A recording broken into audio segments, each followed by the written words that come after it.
What if everything you thought you knew about the conflict in Palestine was only scratching the surface? What if the real reason behind the endless wars, the broken treaties, the unrest that never dies, isn't political at all? What if it's something no human effort can ever fix, because it was never meant to be fixed by humans? I'm talking about a divine script, a prophecy thousands of years in the making, one that has been unfolding across time, across empires, across generations, while most of the world looks the other way. Today, we're about to pull back the curtain on one of the most misunderstood battles in human history. A battle not just for land, but for destiny. And once you understand what the Bible actually says about Palestine, about Israel, about the fate of Jerusalem, you'll never see the news the same way again. This is not just a regional conflict. It's a war for the fulfillment of prophecy. And that's why no peace deal ever truly holds. Because this war isn't just about borders. It's about something far bigger, something eternal. For centuries, world leaders from Roman emperors to American presidents have tried to tame this land. They've sent armies, held summits, signed treaties, and still, this small stretch of earth remains the world's most volatile flashpoint. Why? Because according to the Bible, the battle for Palestine is not meant to be resolved by political agreements or human diplomacy. It's spiritual, it's prophetic, and it was predicted long before any nation we know today even existed. Let's go back, way back, to the first time this land was promised. In Genesis chapter 15, verse 16, God made a covenant with a man named Abraham. He told him that his descendants would inherit a land called Canaan, a land that today encompasses modern Israel and what we now call the Palestinian territories. But the land wasn't empty.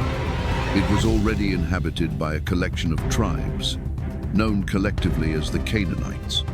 These were people deeply immersed in pagan worship, ritual sacrifices including children, and acts that the God of Israel called abominations. In Genesis chapter 15, verse 16, God tells Abraham that his descendants will inherit the land, but not yet, because the sin of the Canaanites has not yet reached its full measure. In other words, this wasn't just a land grant, it was a future act of judgment. You see, this wasn't just about giving land to Israel. It was about removing a people whose evil had gone unchecked for generations. The Canaanites, in biblical terms, weren't just enemies. They were the archetype of opposition to God's people and his plan. When the time finally came, it wasn't Abraham who entered the land. It was Joshua leading the Israelites. And this wasn't just military conquest. It was prophecy in action. Every city they took, Jericho, Ai, Hazor, was not only a fulfillment of God's promise to Abraham, but also a judgment against the sin of the land's inhabitants. But the land wasn't just a battlefield. It was sacred, a covenant space, where God's people were supposed to live in righteousness, to be a light to the nations. That was the original vision, but it didn't last. Because where there's prophecy, there's always resistance. And here, enter the Philistines, a powerful seafaring people, believed to have come from Crete and the Aegean world. Around the 12th century BC, they settled along the coast of Canaan and established 5 city-states: Gaza, Ashkelon, Ashdod, Ekron, and Gath. This confederation became known as Philistia. And yes, this is where the modern name Palestine comes from. When the Romans later sought to erase Jewish identity from the land, they chose the name Palestina as a deliberate slap in the face, reviving the name of one of Israel's oldest enemies. The Philistines weren't just military opponents of Israel. They represented spiritual opposition to the covenant.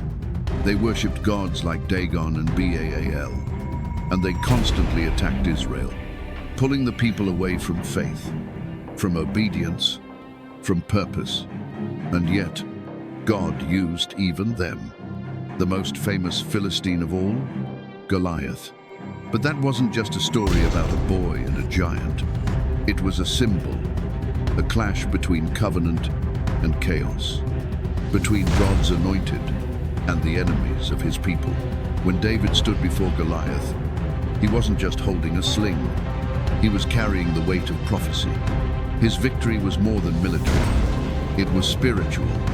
It echoed the truth that God's promises don't fail, even when the odds are impossible. But despite victories like David's, the conflict didn't end. The Philistines continued to harass Israel.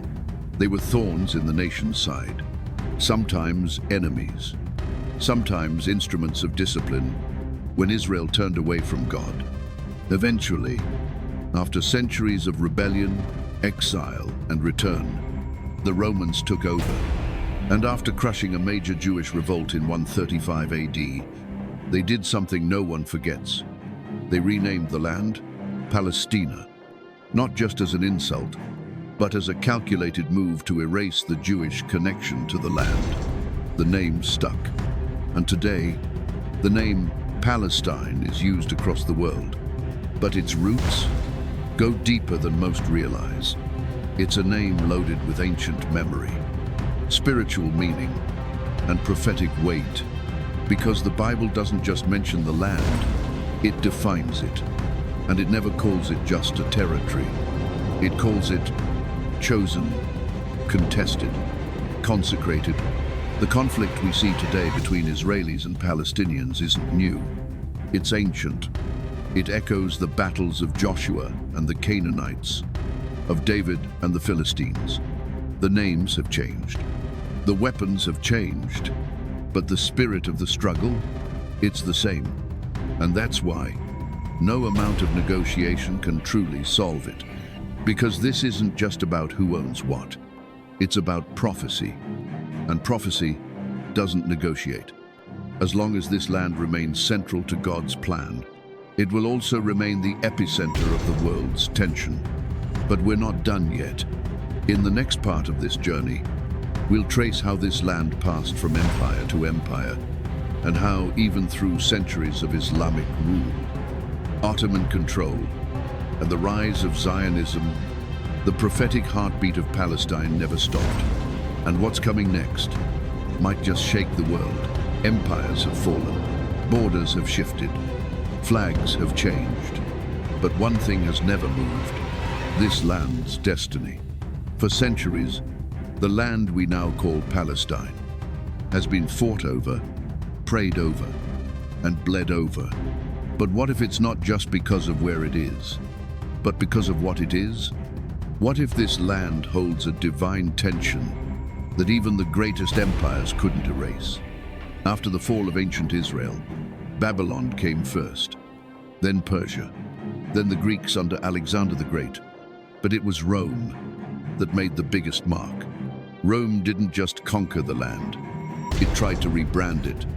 In the year 135, after crushing a Jewish revolt, Emperor Hadrian wiped the name Israel from the map and replaced it with Palestina, a calculated insult meant to erase the people and the promise.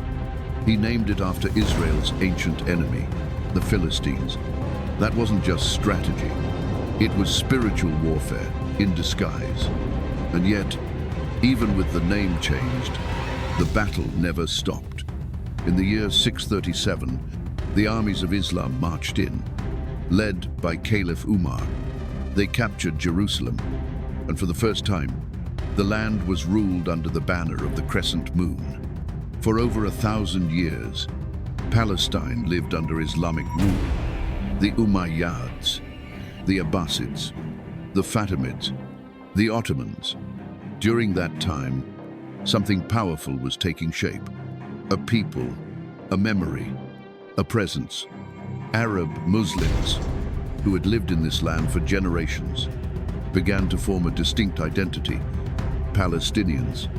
They weren't just residents anymore. They were rooted. And then, just when the land seemed settled, another storm began to rise. The 19th century, Europe, pogroms, persecution. Jewish communities, long scattered across continents, began to hear the ancient call again. Return to Zion. Out of suffering came a movement, Zionism.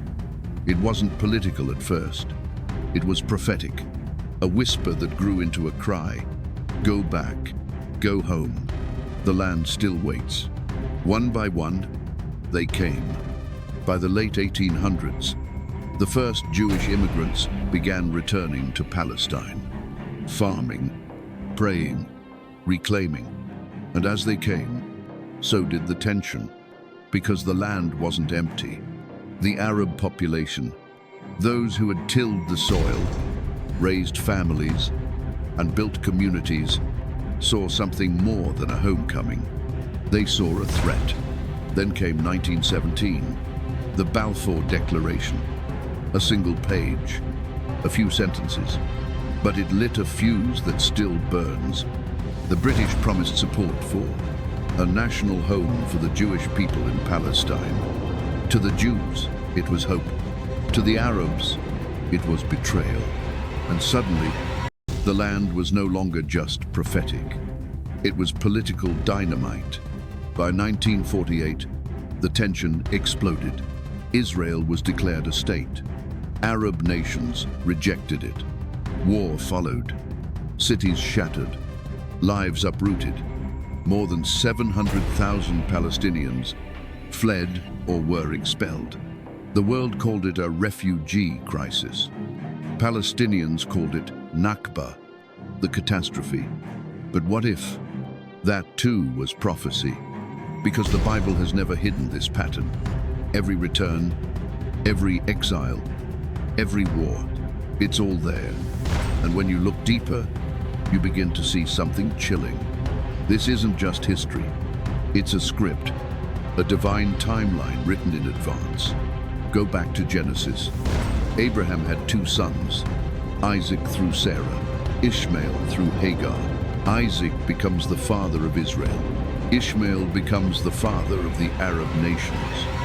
And in Genesis chapter 16, verse 12, God speaks over Ishmael. He will be a wild man. His hand will be against every man, and every man's hand against him. And he shall dwell in the presence of all his brothers. Sound familiar? Two brothers, one land. Endless tension. Some say the modern Arab-Israeli conflict is just a political mess. But what if it's a spiritual inheritance? A prophecy replaying itself on repeat? And Ishmael wasn't the only one. There was Esau, twin brother of Jacob. Jacob becomes Israel. Esau becomes Edom. And Edom? In Scripture, Edom is judged harshly. The book of Obadiah calls out Edom for its violence, its betrayal, its hatred of Israel. Some scholars believe that Edom represents more than just a nation. It symbolizes every force that stands against God's covenant people, and they point to those same spiritual undercurrents today, rising in the same region, repeating the same pattern. But here's where things take a dramatic turn, because even as prophecy foretells conflict, it also whispers hope. In Isaiah chapter 19, the unthinkable happens. God speaks of a time when Egypt, Assyria, and Israel are united, not in war, but in worship. In that day, it says, there will be a highway from Egypt to Assyria. The Assyrians will go to Egypt, and the Egyptians to Assyria. They will worship together. And then the twist. In that day, Israel will be the third, along with Egypt and Assyria, a blessing on the earth. Egypt, my people. Assyria, the work of my hands. Israel, my inheritance. Let that sink in. Enemies, unified, not by compromise, but by covenant. And what's Assyria in today's terms? Parts of Iraq, Syria, Lebanon, even into modern Palestine.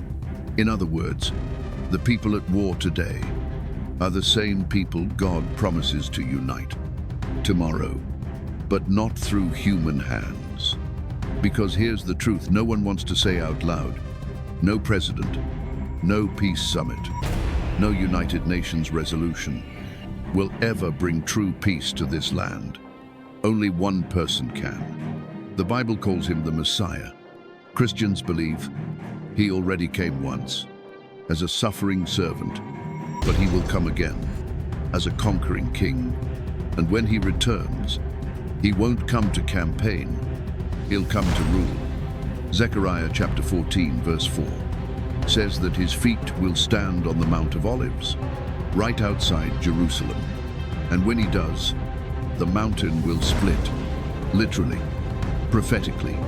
That moment will mark the end of human rule and the beginning of something eternal. But don't get too comfortable, because before the peace comes judgment. Joel chapter 3, verse 2 says that God will gather the nations and judge them. Why? Because they scattered his people and because they divided his land. This includes the land we now call Palestine. And so, every broken treaty, every failed peace plan, every riot, rocket, and resolution isn't random. It's prophecy, playing out, scene by scene. But the final scene? It's not war, it's glory. Because the Bible doesn't end with destruction. It ends with restoration. Enemies will become brothers. Scars will become signs. The land once soaked in blood will become sacred again. But not through politics, through the return of the king. And so we arrive at the question no one wants to ask out loud.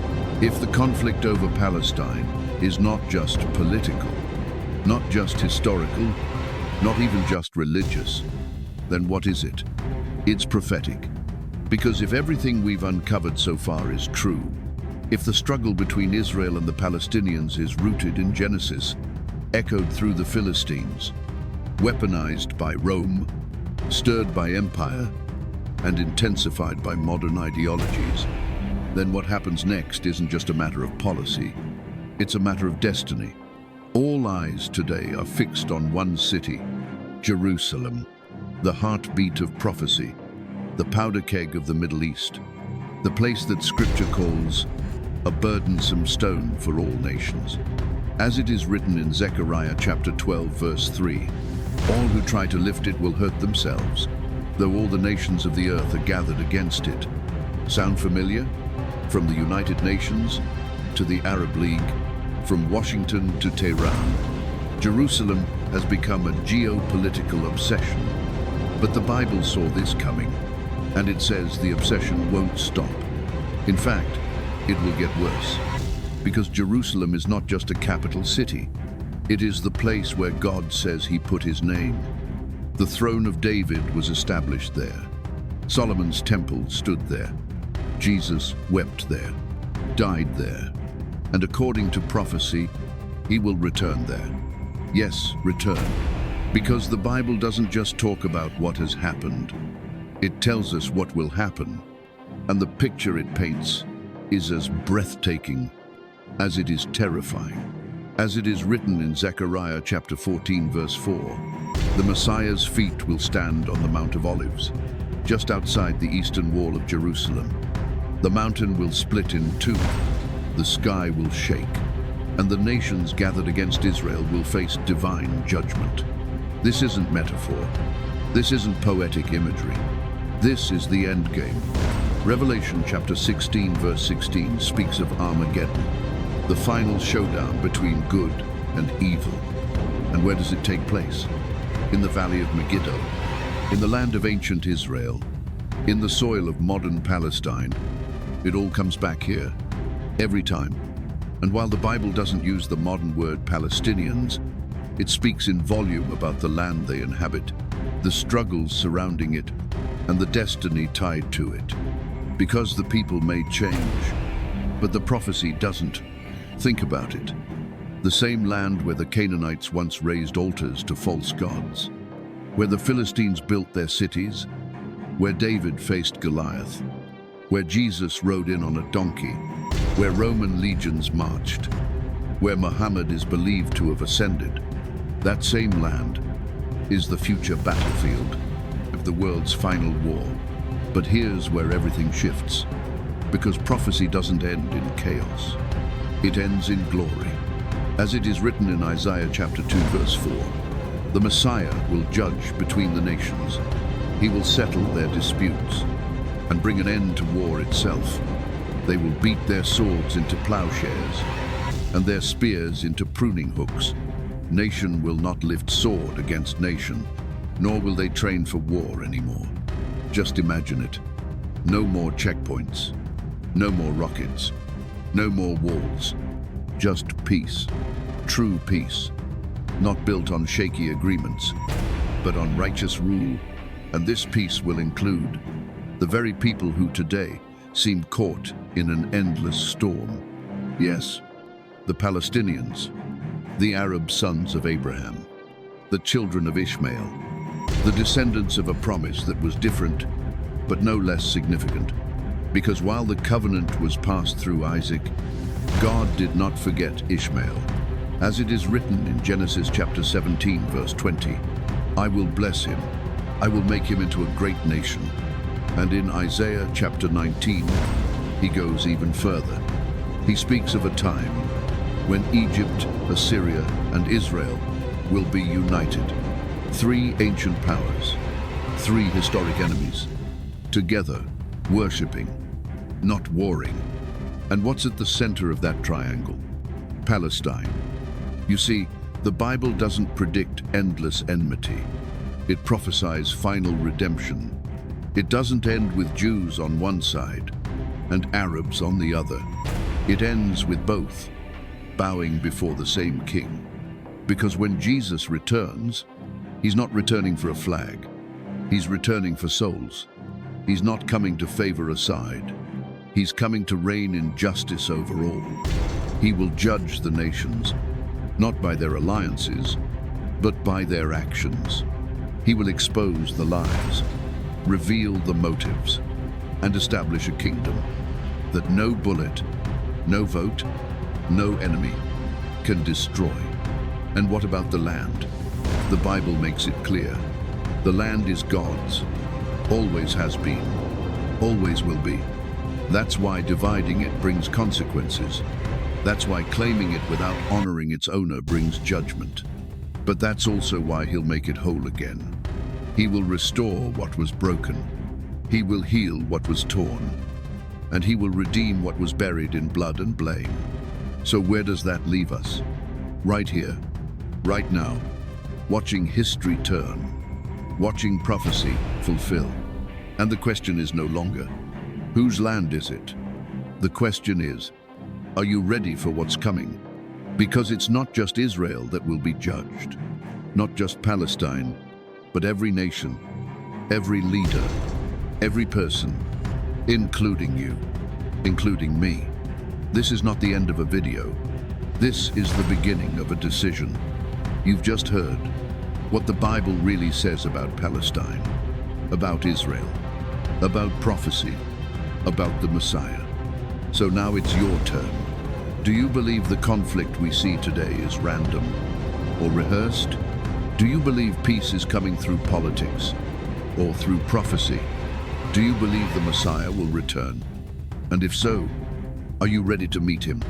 Because when he comes, there will be no more time to debate, only time to kneel. So drop a comment. Let your voice be heard. Share this video with someone who thinks this war is just about land. Like if this opened your eyes. Subscribe if you're ready to go deeper. And come back, because this isn't the end of the journey. It's just the beginning. Because prophecy isn't just prediction, it's a countdown.